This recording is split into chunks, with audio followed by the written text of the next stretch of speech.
Il est 13h15 à Paris. RFI Actualité, Anne Verdaguet.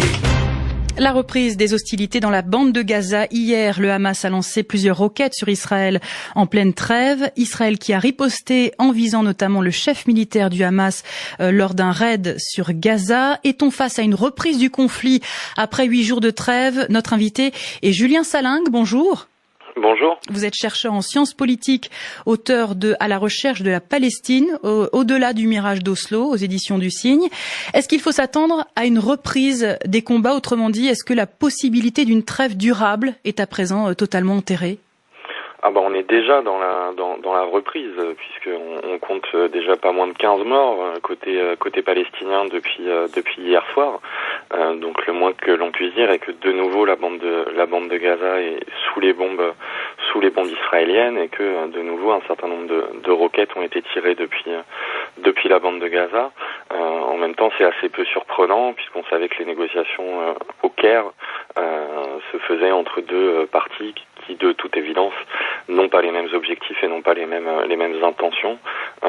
Donc la trêve, entre guillemets, était très fragile. On vient de le voir à nouveau, tout simplement parce que les conditions d'une véritable trêve durable seraient des conditions politiques qui, pour l'instant, ne sont pas envisagées par les négociateurs égyptiens, et notamment par la partie israélienne également. Mais alors l'Égypte appelle tout de même à une reprise des pourparlers aujourd'hui.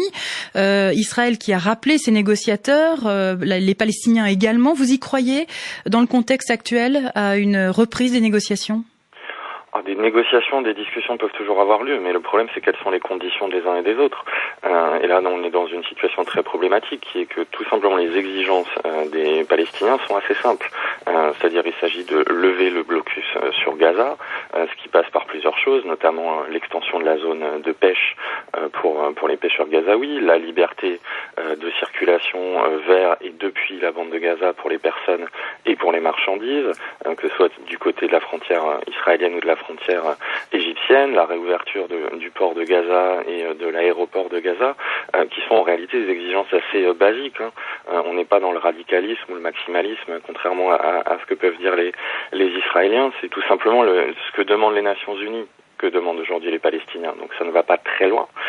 Et même ça, l'État d'Israël n'est pas prêt à l'entendre, parce qu'il entend maintenir une pression politique et économique sur la bande de Gaza, comme il le fait depuis 8 ans. Donc si même ces exigences les plus basiques, qui aujourd'hui font consensus chez l'ensemble des forces palestiniennes, y compris l'autorité palestinienne de Ramallah, de Mahmoud Abbas, qu'on présente en général comme étant très modéré, et même le très modéré Mahmoud Abbas a ces exigences-là qui sont modérées.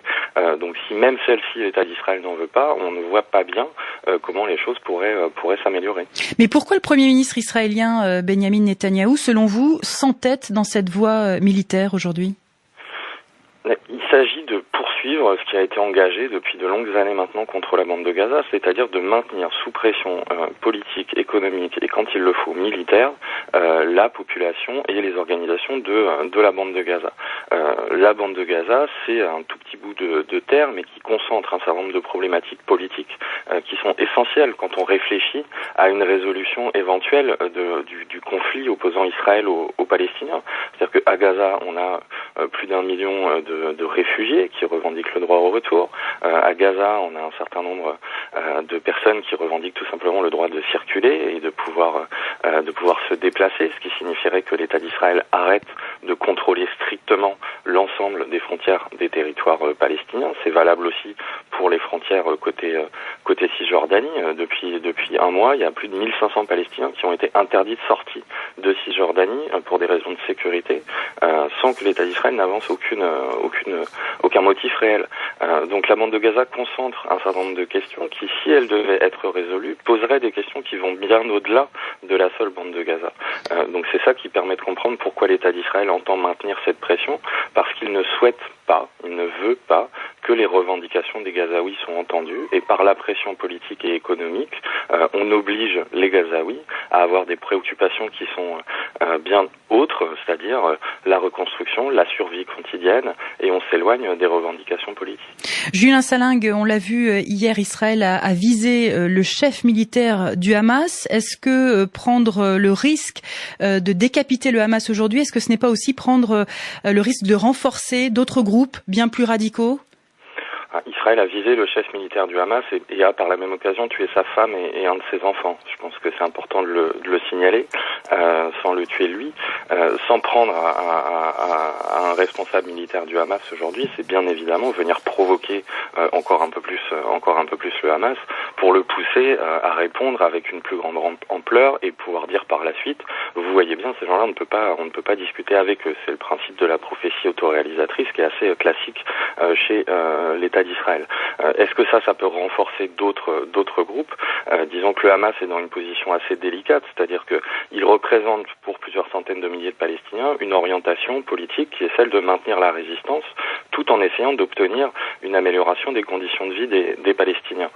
En poussant le Hamas entre guillemets à la faute, ce que veut l'État d'Israël, c'est le marginaliser et en réalité, en faisant ça, on pousse un peu plus loin les contradictions du Hamas qui veut continuer d'apparaître comme une organisation responsable et effectivement on favorise des groupes un peu plus radicaux qui disent ça ne sert à rien de négocier avec l'État d'Israël puisque quand on discute avec eux, le lendemain ils essaient de nous assassiner. Donc bien évidemment ce type de politique qui avait été menée avec l'OLP dans les années 70 et 80 a pour objectif en réalité de faire la démonstration par l'absurde et par la violence qu'il n'y a pas d'interlocuteur côté palestinien et après Israël aura beau jeu de dire vous voyez bien ils sont tous trop radicaux pour négocier alors qu'en réalité c'est l'État d'Israël qui aujourd'hui bloque les négociations, tout le monde le dit dans les coulisses diplomatiques depuis des mois et avec ce type d'opération militaire l'État d'Israël espère sortir gagnant de ce nouveau round. Merci Julien Salingue, chercheur en sciences politiques, merci d'avoir accepté notre invitation. RFI, la radio du monde.